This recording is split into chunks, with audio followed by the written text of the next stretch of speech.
Binangkal mga sis. Ayan, ito yung ating gawa for today's video. Binangkal. Ayan, gumawa tayo ng merienda. Ayan mga sis, magsisimula na tayo. Ayan, ilagay muna natin sa ating bowl yung ating mga wet ingredients. Ayan. Tubig ang ginamit ko dito mga sis, pero pwede rin kayong gumamit ng milk. Simpleng ano lang to. Simpleng binangkal for merienda. Ayan, lagay natin yung sugar at tunawin natin.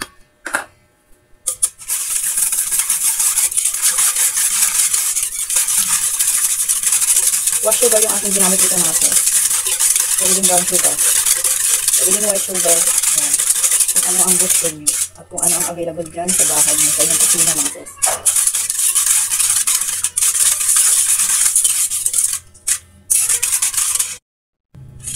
Ayan, nakuha na natin yung ating asukal. Ilagay na natin yung ating harina. Third glass lang to mga sis. Pwede nyo gumamit ng all-purpose flour. Ayan. Tapos ilagay na natin yung ating baking powder na 1 tablespoon. Ilagay din tayo ng salt. Konting asin. Ayan.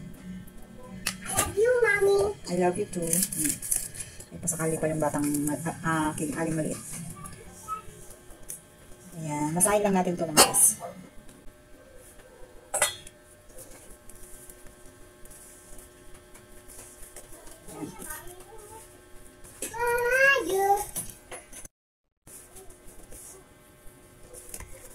Ayan, masahin lang natin ito mga sis. Ayan. Yung ating sesame seed, talagang hindi ata magkakasya. So, wala na. Ayan, ganyan lang mga sis. Ayan, katiras lang natin ito kahit mga 5 minutes lang ako na yun. Tapos, ipapagulong natin sa ating sesame seeds. Tapos, ipiprito din natin agad-agad.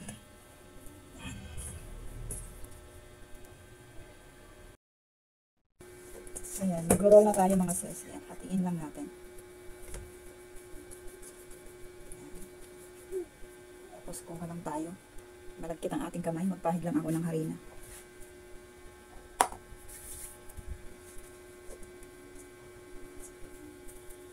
Ayan. Walang exact measurement to mga sis. Kasi pang merienda lang naman namin. Ayan, papagulong natin sa ating sesame seeds.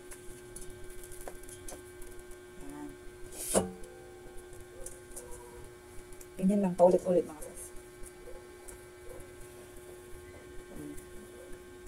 Ulong natin. Kaya naman hindi exact talaga na bilog na bilog mga sis. Basta maporma nyo lang na bilog. Kulang talaga yung ating sesame seeds mga sis. Kaya kumapit yung ating sesame seeds sa dough. Ayan, ito na yung ating nagawa mga sis. Meron tayong nagawa, sa kalahating kilo na tayong nagawang 1, 2, 3, 4, 5, 6, 7, 8, 9, 10, 11, 12, 13, 14, 15, 16 pieces. O, ayan. Ayan, ngayon ay i-fry na natin ito mga sis.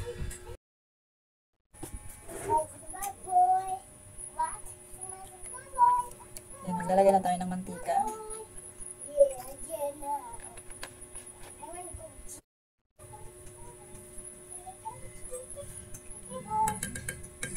Ayan, kailangan yung apoy natin ay hindi masyado malakas mga sis. Yung tama lang. Ayan, maglulubog na tayo mga sis. Ayan.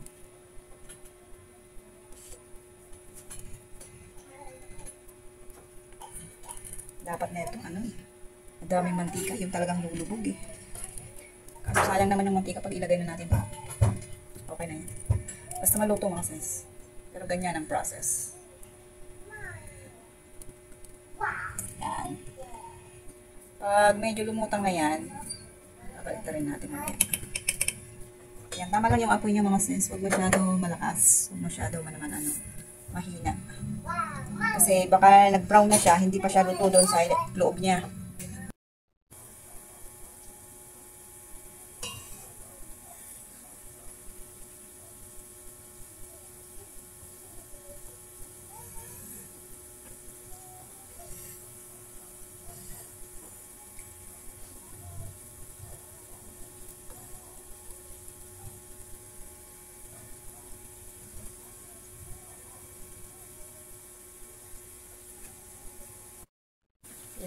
lang natin mga sis. Ang lalaki pa pala yung aking gawa. Pag ito'y gagawin yung business mga sis, kailangan talaga timbangin nyo para siya pantay-pantay. Pero ito pang kape lang namin mamaya. Ayan, nagpa-puff na siya. First time ko gumawa nito. First time. Ayan, nag-brown na siya mga sis, oh. Ayan, pwede na. Amuin na natin. Lagyan natin sa ating strainer.